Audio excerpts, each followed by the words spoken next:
Hi friends, welcome back to channel SciTech. In this I'm going to do the review of the Realme GT Neo 2 device after using close to 20 days of usage. Yes friends, it's been 20 days of using the Realme GT Neo 2 and few of the users, they want to know about the feedback of the Realme GT Neo 2. Is it worth to buy this phone or not? So by the time I'm making this video, the price of this phone is about available for 27,249 rupees after using the SBI bank card. So you can actually get this much of discount, as you can see exactly. And previously the price used to be I think 25,000 as well, but right now it is available for 27,000 rupees. So for this kind of price, is it worth to invest on the Realme GT Neo 2 or not? I'll try to discuss about each and every advantage and each and every disadvantage as well in this device, and I'll try to conclude in each and every segment as well, in the performance, display, battery charging, camera, connectivity and build quality. What are the advantages and what are the things I did notice in this device. That's what this video is about. And in case if you have any other questions, let me know in the comment section below. But meanwhile, make sure to check the playlist, because I did create the separate playlist for the Realme GT Neo 2.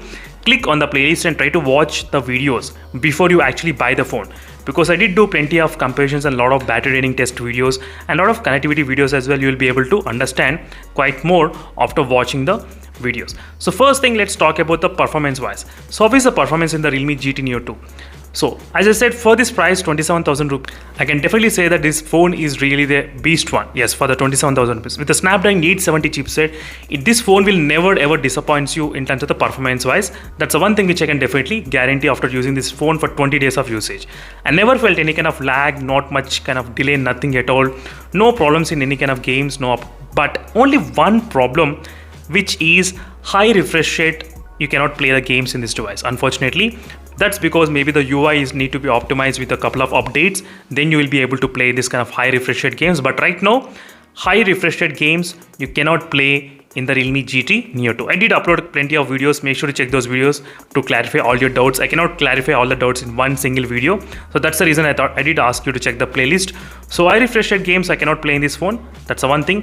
Battlegrounds mobile game anyway, 90 FPS is not updated yet in this device. That's also another thing is there. But apart from this one, there's not much problems regarding the device. Even in terms of the CPU throttling, I did not see any kind of major problems.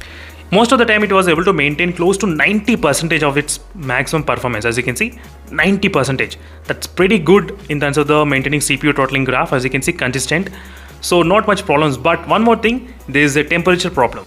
The phone gets slightly higher temperature than the iQOO 7 device. Yes, 1 degree or 2 degrees it will be higher in this device. So I did do plenty of videos, only then I'm trying to come into the conclusion. So I'm not just using the device for 1 day or 2 days or 3 days. After using 20 days with the intense usage only, I can come into the conclusion. Usually I don't come into the conclusion, but temperatures are slightly high. And one more thing, this is not the permanent problem, because in the beginning in the Realme X1 Max also I did feel the temperatures are slightly higher, but later with the software updates the temperatures did not increase much. So maybe hopefully with the next couple of updates, so the Realme GT Neo 2 will become the perfect device. So this is the thing about the performance segment. Next thing about the display is also really good. Not much complaints, big complaints I can give it at this moment. There's only few things like you should remember, like rainbow effect will be there. Some people they did complain that the screen looks slightly kind of yellowish kind of color little bit. So you can put into the cool option as well, though that can be avoidable. But even after using the cool option, some users they did mention, but for me it did not bother. Rainbow effect and this kind of effect, it did not bother me much. And next thing is about the black color crush issue. So that's also not happening in all the phones. Only in few phones the black color crush issue is happening, which I did upload plenty of videos. So make sure to check out those videos as well in the playlist. So apart from this one, I don't have any kind of issues. But one more biggest thing is about the touch sampling rate of this phone. This is biggest and marketing scam I couldn't say, because the phone has got the 600 Hz touch sampling rate, but by default we are getting only 300 Hz touch sampling rate. I'm not sure, even by using the GT mode, if you try to use the gain space, nothing at all, it doesn't work. So if you watch the Realme official video in the Realme India, you will be able to find this video which says 600 Hz continuous touch sampling rate, which is continuous. So I'm trying to mention again and again continuous touch sampling rate, but I'm not getting continuous touch sampling rate. We are getting only 300 Hz touch sampling rate continuously in this Realme GT Neo 2 device. Unfortunately, that's another problem is there. Not a problem, not a big problem. I'm not trying to make this issue as a big issue, but I'm just trying to let you know, don't expect 600 Hz touch sampling rate. It's only 300 Hz touch sampling rate we are getting by default. You can say whatever trick. I did try everything, all the possibilities. I cannot increase the touch sampling rate. So that's the Realme should fix it with the updates. So next thing is about the battery and the charging. This is one area which I can definitely say that confidently that the phone has got really good fast charging capabilities. The phone can actually charge within 35 minutes of time, and 34 minutes, 33 minutes, no issues. And the screen on time, I'm getting about close to 7 hours of screen on time, somewhere around that. Not a problem in the screen on time, but little bit less while gaming. When I compare with other phones, that's what I did expect. When I compare with the iQOO 7 device especially, you can check out the video which I did upload, which is I think 5 times doing another benchmark test. This is a video. In this test, by shockingly, both phones drained same amount of battery. Yes, if you want, you can check out that video. And even I'm trying to come up with another videos as well regarding the battery draining. You can check those videos.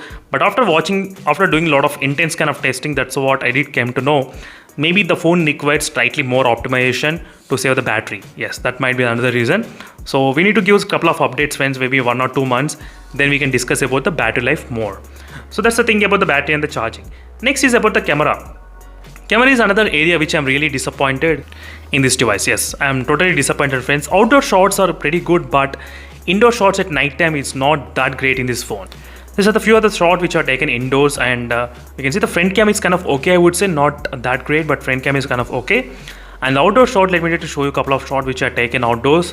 Outdoors also seem to be kind of okay in this device, nothing much problem. But low light photography is the one which is really struggling in this device. Very not that great in the low light photography. It's not at all good in the low light photography. No, in night mode shots are not that great. Even the sensor they used, they could have used some kind of really good sensor that should make a lot of difference, but that's not the case. So camera segment, I'm really disappointed in the Realme GT Neo. Not only me, even a lot of users, they are actually disappointed in the camera segment.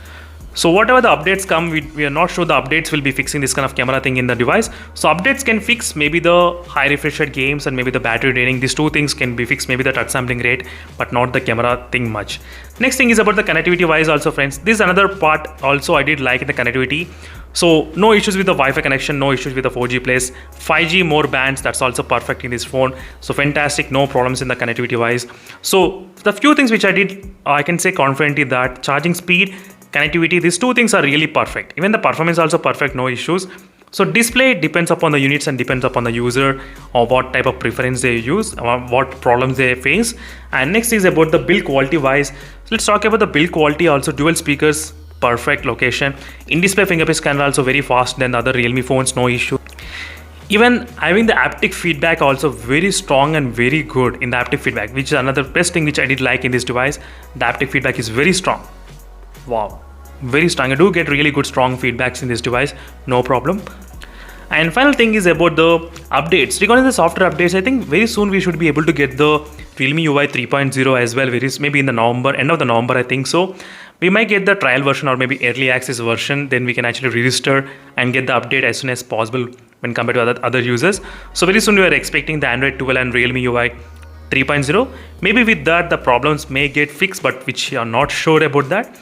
So this is a complete review about the Realme GT Neo 2 after using close to 20 days of usage with this Realme GT Neo 2. Let me know in the comment section below, friends, what are your thoughts on this device. Are you happy with the phone or not? Definitely for this price, yeah, it's a really good deal.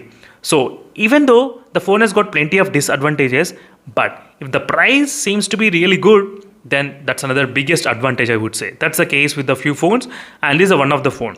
Even the phone doesn't support high refresh rate games, and phone doesn't have the high touch sampling rate, what are the companies saying, and some black color crush issues and all those things. Even battery is not up, camera is not up to the mark, but still the price is really, that is the one which matters a lot. For 27,000 it's kind of okay, but before the deal used to be there for 25,000, that used to be the really good deal, I would say. So that's it, friends. Thank you for watching this video and stay tuned for more update. This is my complete review after using 20 days of usage with the Realme GT Neo 2.